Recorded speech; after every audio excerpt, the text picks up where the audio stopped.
सबैलाई नमस्ते छ र मेरो नाम हो बासे भाइ र म दुम्सी पारा बर्लाइनबाट आएका छु र तपाईहरुको लागि म एउटा डान्स सानोबाट गर्न चाहन्छु र मेरो डान्सलाई तपाईले राम्ररी हेरिदिनुहोस् होला मेरो प्यारो ऑडियन्सहरुलाई धन्यवाद छ र अहिलेको फिलहालको फेस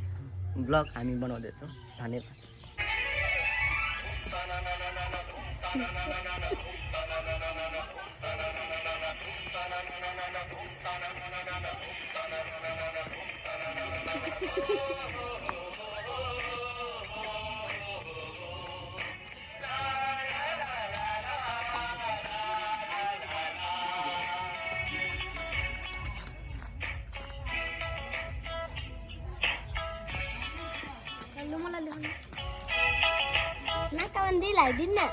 Kalau thappalle dera अहिले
अब टोप्पेसे बचस यहाँ थपका बस्ने के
मेरो दर्शकहरु मेरो सबै दाजुभाइहरु साथीभाइहरु र मेरो भिडियोलाई सहयोगहरु गरिदिनुहोस् होला तपाई लाइक पनि गरिदिनु होला र शेयर पनि गरिदिनु होला कमेन्ट पनि गरिदिनु होला र आज तपाईले मैले गर्दै थिए डान्स गर्दै आज मैले र मेरो हरेक भिडियोहरु हुन्छ म तपाईहरुको लागि मात्रै बनाउन चाहन्छु किन तपाई मेरो दाजुभाइ आज मेरो सबै मेरो भाइहरु एउटा फ्रेन्डहरु हुनुहुन्छ मेरो ऑडियन्सहरुलाई म यति भन्न चाहन्छु मेरो डान्सलाई मेरो भिडियो कहिले पनि नबिर्सिनु होला र तपाईलाई मेरो सधैँभरिको लागि यो भिडियो चाहिँ म बनाइराख्छु र मेरो भिडियोलाई चाहिँ कमेन्ट गर्नु नबिर्सिनु होला धन्यवाद छ र मेरो नाम बासे भाइ हो म दुम्सी पारा बर्लाइनबाट आउनु पाएका छु ठ्यापुला गर्दै ल ठ्याप्लो सबैलाई दुईटा हातले हो नमस्ते ठ्याप्लो धन्यवाद धन्यवाद